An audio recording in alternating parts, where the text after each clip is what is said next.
People have been lining the sidewalks here in Plains all morning, patiently waiting for President Biden's arrival and for him to meet with former President Carter. All of those working here at the new cancer facility at Colquitt Regional agree that having an advanced piece of equipment like this that's not even found in Atlanta is highly critical towards helping patients near a rural hospital.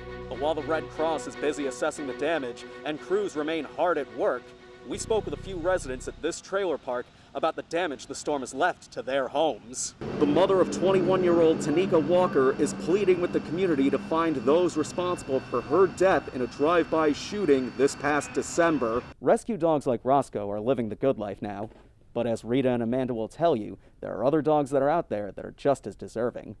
It's been more than 2 months since 21-year-old Tanika Walker was killed in a drive-through shooting here on East Oglethorpe Boulevard.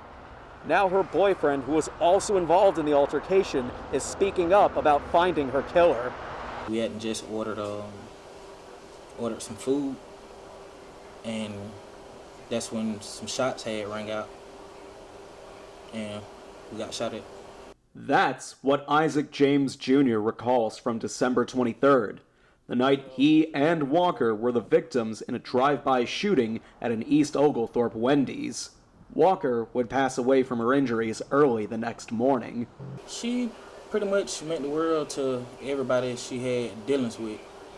A lot of folks were hurt behind this. This was really tragic. James is still wondering why he or Tanika ended up as targets. There's really nothing bad that can be said about her from anybody.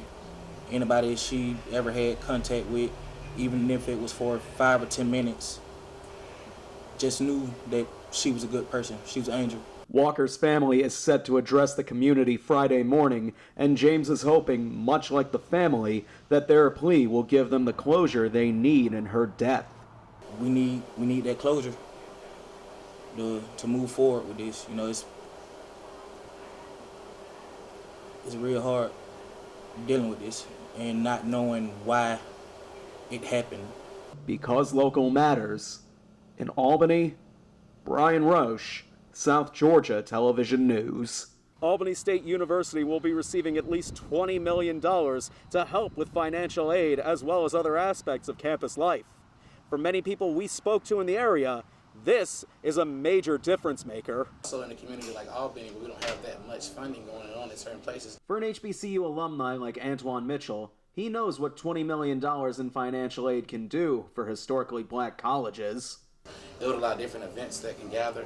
It will also allow children to be able to see different things that we normally would not see at an HBCU place. At least $10 million of the funding is earmarked for student financial aid. Tyrone Harris, owner of Spanky's Barbershop near ASU's East Campus, says he couldn't be happier to see Albany State get their fair share of the funding pie. That's nice. That's what we need right here in Albany, especially with the pandemic and everything down, and people need help. That's wonderful. We really need that here in Albany, Georgia. Even those who didn't attend a historically black college know that this will make a difference for the next generation of college students in the Good Life City. You know what I'm saying? We done came so far. And I just think it's, you know what I'm saying, this is just the beginning. Just, you know what I'm saying, I just think it's just on the upward spiral. As many are celebrating, incoming students should breathe easier with the financial aid set aside.